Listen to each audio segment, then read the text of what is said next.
Welcome to this video about the author's point of view.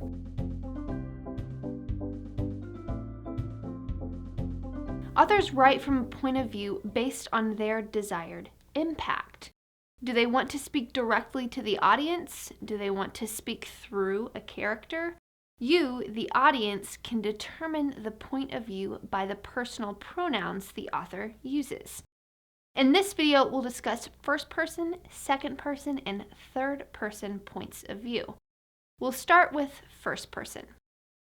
Authors who write in the first person use the personal pronouns I or we. The use of the personal pronoun helps connect the author with the reader. It's as if the author were relaying a personal anecdote just to you. As a result, the reader feels a closeness and an emotional connection. Let's take a look at some of the more famous first-person passages. When he was nearly 13, my brother Jem got his arm badly broken at the elbow. That's the opening line of the Harper Lee classic To Kill a Mockingbird. The book's adult narrator, Jean Louise Scout Finch, recalls her time as a child growing up in a small Alabama town during the Great Depression and how her father defended a black man unjustly accused of raping a white woman. Her narration begins with a vivid imagery, and the reader quickly empathizes with these two young children. That line helps make the connection authors seek when writing in the first person. Here's one more. After supper, she got out her book and learned me about Moses and the bulrushers. She let out that Moses had been dead a long time, so then I didn't care no more about him because I don't take no stock in dead people. That's Huck Finn speaking in the Mark Twain classic.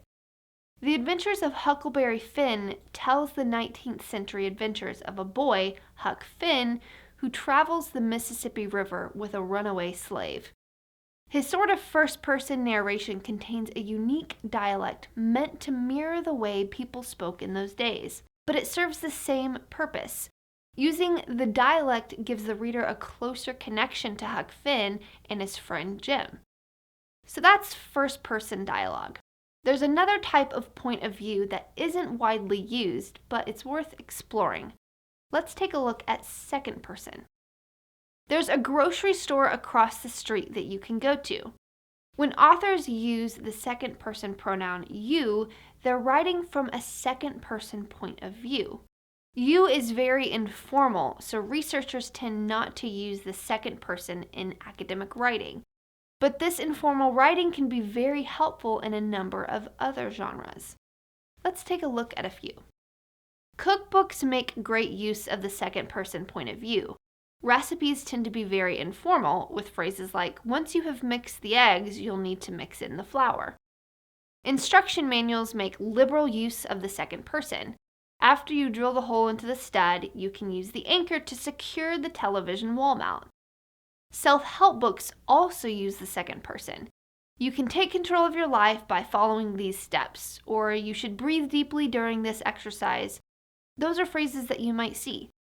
You'll also see the second person in advertising and quotes. Former President John F. Kennedy spoke in the second person during what is arguably one of the most famous lines in American history. Ask not what your country can do for you, ask what you can do for your country. Remember the advertising slogan, have it your way?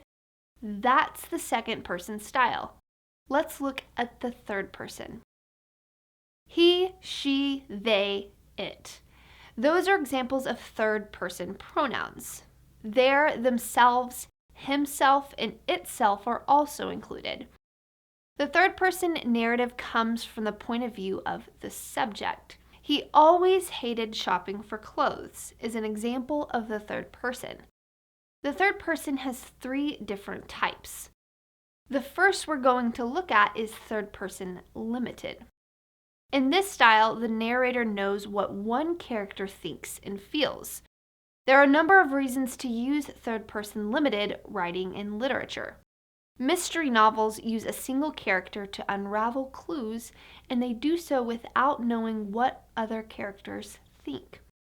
Authors use the third person to show how events develop through the eyes of one character.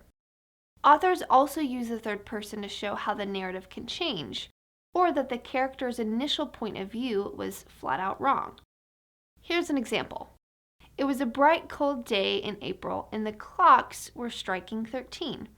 Winston Smith, his chin nuzzled into his breast in an effort to escape the vile wind, slipped quickly through the glass doors of Victory Mansion, though not quickly enough to prevent a swirl of gritty dust from entering along with him.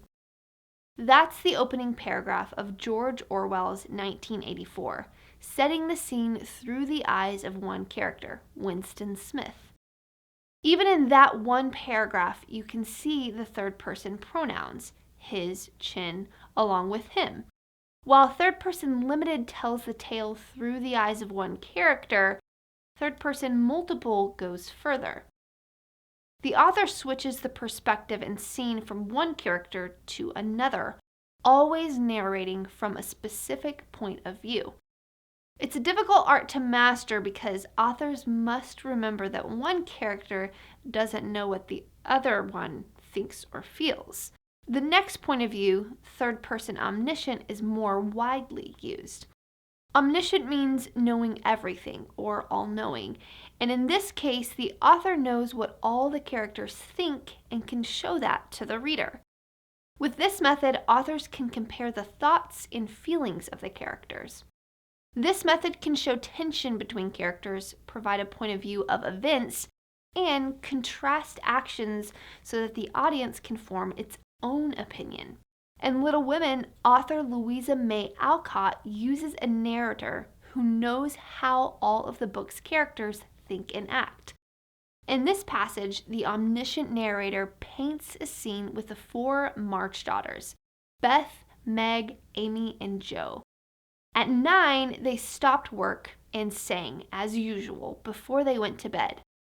No one but Beth could get much music out of the old piano, but she had a way of softly touching the yellow keys and making a pleasant accompaniment to the simple songs they sang.